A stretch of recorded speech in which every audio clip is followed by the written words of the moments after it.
Shalom, jumpa kembali pada renungan firman Tuhan. Kali ini bacaan kita diambil dari 2 Tawarik pasal 12 ayat yang ke-12. Demikian firman Tuhan. Oleh sebab raja merendahkan diri, surutlah murka Tuhan daripadanya, sehingga ia tidak dimusnahkannya sama sekali. Lagi pula masih terdapat hal-hal yang baik di Yehuda. Tantangan untuk hidup setia kepada Tuhan di tengah kehidupan sosial yang merosot dan juga di tengah kehidupan ada orang-orang yang meninggalkan imannya seringkali dialami umat Tuhan di sepanjang sejarah penebusan. Kisah ini pun dialami terjadi dalam kehidupan Raja Rehabeam, Raja Yehuda. Ia menunjukkan kesetiaannya kepada Tuhan sama seperti Raja Daud dan Raja Salomo, tapi hanya sanggup sampai 2 tahun saja. Sisanya ia tidak mau membawa hidupnya datang kepada Tuhan. Ia berbuat jahat setiap hari karena setiap hari ia tidak mau lagi mencari Tuhan. Apa yang diterima Raja Rehabeam sepeninggal Raja Salomo menjadikan ia merasa kuat, akhirnya tidak tahu diri di hadapan Tuhan. Bapak, Ibu, saudara-saudara yang kasih Tuhan, kisah ini mengajarkan kita untuk merenungkan bahwa hidup di mana hati kita ketika tidak bersedia mencari Tuhan, maka disitulah kita mulai tidak berusaha mencari Tuhan. Ingatlah, ketika kita meninggalkan Tuhan, disitulah awal kita menjalani hidup dalam murka Tuhan.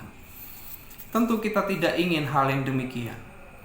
Kesediaan kita untuk berusaha mencari Tuhan akan berdampak pada hidup kita untuk meninggalkan segala yang jahat. Dan hal ini bisa membuat kita mendekat kepada Tuhan. Nah, Bapak, Ibu, Saudara yang kasih Tuhan, kita bersyukur menerima berkat Tuhan. Dan kita menerima berkat itu dengan rasa syukur. Tetapi berkat yang Tuhan beri bisa mendatangkan kehidupan yang baik untuk hidup kita. Bisa juga mendatangkan batu sandungan dalam hidup kita yang membuat hidup kita mengabaikan Tuhan.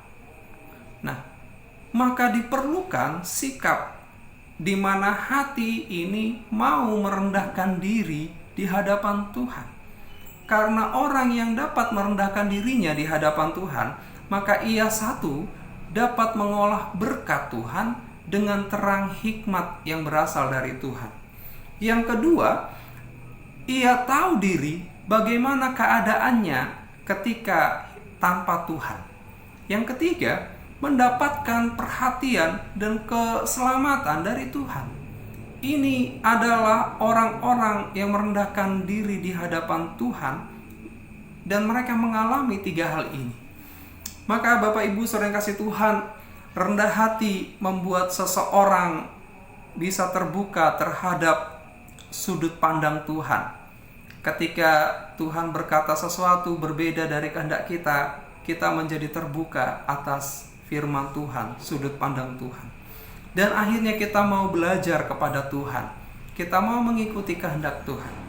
Karena itu, ketika kita memiliki kerendahan hati, kita siap menghadapi perjalanan hidup. Segala ujian menjadikan kita mengingat dan mengenal Tuhan.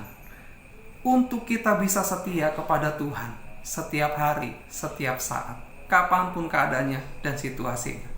Percayalah, Tuhan pasti menolong. Orang yang rendah hati akan tahu menempatkan dirinya di hadapan Tuhan, dan Tuhan memperhatikannya, dan keselamatan yang daripada Tuhan akan ada padanya. Tuhan Yesus memberkati kita sekalian. Amin.